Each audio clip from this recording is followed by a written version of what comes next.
What is up, FPL managers guys? Today we are looking at my locked in game week 21 team selection and how I used my 4 free transfers. Now guys, it's a bit of deja vu. We kind of did this whole thing in the last video where I also looked at my team selection, except I was not fully locked in that team selection.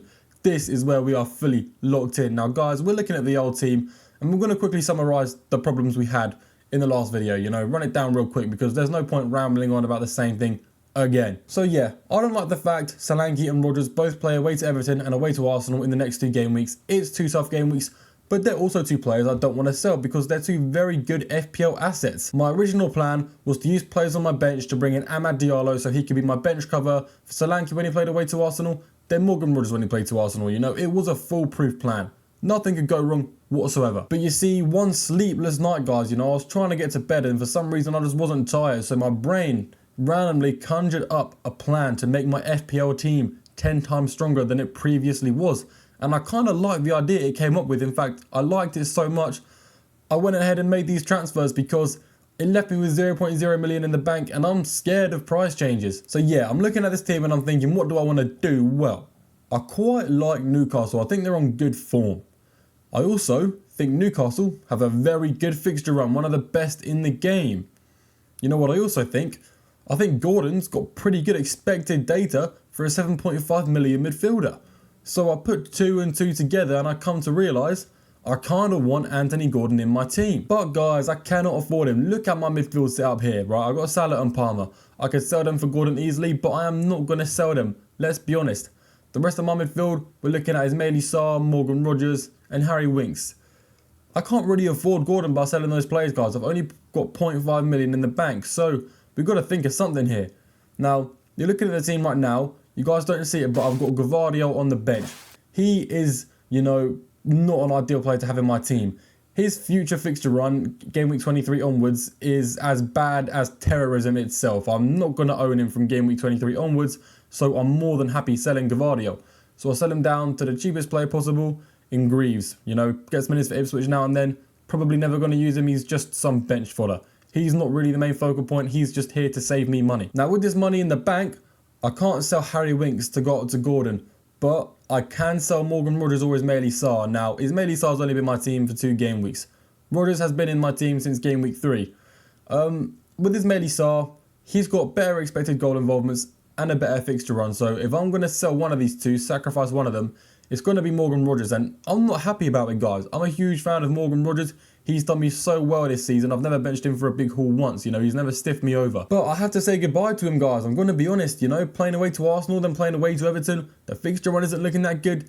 His expected data, we talked about it a bit in the last video. It's not amazing, but he still does well for points. I mean, it's tough. It's tough because I do like him, but I want Anthony Gordon, so I made the executive decision to sell Morgan Rodgers and bring in Anthony Gordon. And I think it's a worthy move, okay? I think over the next 4 game weeks, Gordon absolutely blows Rodgers out of the park. Well, at least that's what I'm hoping for. Now I've made that transfer. And that was the play over, guys. That's all I wanted to do. It leaves me with 0.4 in the bank. I don't need to make any other moves because my team is looking kind of solid. I mean, there's some rough fixtures in there, but I can make it happen, I've still got good players.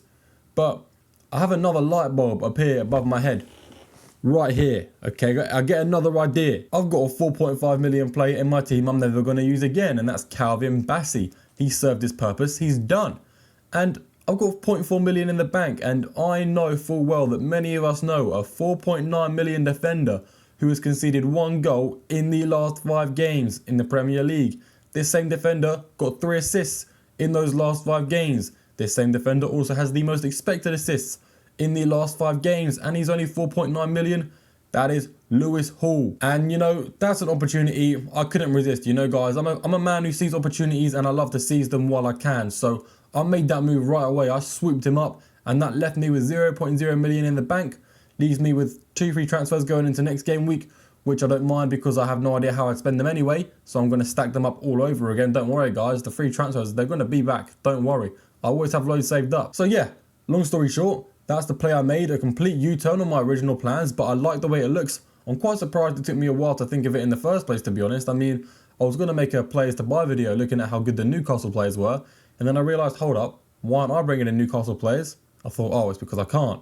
But then I realised I could, so we're here. We've got another important topic to talk about, guys. How the team would line up going into game week 21. Now, this is the first game week I've ever considered playing a 4-4-2 in FPL this season. And it's kind of ironic how, you know, it's the same week Sean Dyche gets sacked. It's kind of poetic, you know. We're doing him justice in a way. We're honouring him. But all in all, I may not stick with this formation, guys, because there is a benching headache, okay? Mainly between the likes of Solanke and Trent and Gabriel and, you know, the other defenders in Mazraoui and Lewis Hall. But mainly Trent, Gabriel and Solanke because they've all got tough games, especially Solanke. And it's not an easy decision to make as to who to bench out of these guys. But ultimately, I chose Solanke because trying to break through Arsenal defence is like trying to break through obsidian in Minecraft with a wooden pickaxe. It's, you know, not easy to do. I mean, I see Spurs scoring maybe 1 goal max in that game. And what's the odds Solanke even scores that goal or is even involved in it, you know? His ceiling is not going to be very high whatsoever. But on the other hand of things, you can kind of look at a North London derby and look at how they're always kind of a bit hectic and a bit crazy. And maybe the laws of, you know, a regular football game aren't going to apply for this one, which could also be true. Then we got Trent, who's playing like the best team in the league apart from Liverpool. So the toughest fixture he can face, playing them away from home. But Forest are a really good team because of how they defend, not because of how they attack. Their goal difference is worse than like 13th place Spurs. So They defend well, but they don't score a lot, which means Trent can still be in the chance of a clean sheet. This isn't going to be a high-scoring game. It's going to be a low-scoring one. Then with Gabriel, I kind of said it earlier, you know, North London derbies can be hectic. And with Gabriel, let's be honest, the highest ceiling is 6 points. It's unlikely he's going to get a goal involvement. I mean, we always know he could, but it's never really that likely for a centre-back. So I'm kind of just jumping back and forth as to who to pick to put on the bench. I know some of you guys may be thinking, like, put Mazraoui there or put Lewis Hall there, but guys, these fixtures for Lewis Hall and Mazraoui leaves those two untouchable, okay? I'm not moving them. I know Man United aren't good, but Southampton home is like the best fixture the world has ever seen. I mean, Southampton are on 5 points after 20 games, guys. That is ridiculous. I don't see him scoring. And it's the same with Newcastle, right? They've conceded 1 goal in the last 5. Why would I bench a defender from a team that's conceded 1 goal in the last 5? It don't make any sense. I did a few polls, one on Twitter, one on YouTube. Didn't get many votes at all because, you know, no one really cares. But most of the votes were leaning towards Solanke and a few towards Trent. None really towards Gabriel. There was like 1. So it kind of reinforces the decision I was already thinking of making. I mean, some of you may disagree and I understand that it's not an easy decision to make. And I could still change my mind. But right now, this is how I'm lining up for game week 21. So yeah, this is how the team's going to look, guys. I'm not going to go through the team in detail because I did that last video with a lot of the players I already had, so there's no point in doing it again. You know, there's no value in it. But I will give a quick summary of how I'm feeling. You know, I'm worried Solanke's going to get points on my bench. I'm worried Rodgers, who I just sold, is still going to keep bagging goals. You know, it's a very likely scenario. So it's kind of a scary game week, but I've got a lot of good plays behind me. I've got a lot of good team members backing me until the very end. Players that are going to be trying to score points for my team and get me that green arrow. And I'm not talking small green arrow either, guys. You know, I was getting lots of small green arrows over the weeks in these past 10 game weeks, and I've not minded it because I'm improving.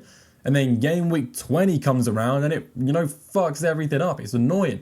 So I need a big green arrow from these guys. Honestly, I need some big pulls. And as you can see, Isak is my captain, so you know there's going to be big swings. I'm not going to either get a small green or a small red. It's going to be big one way or the other.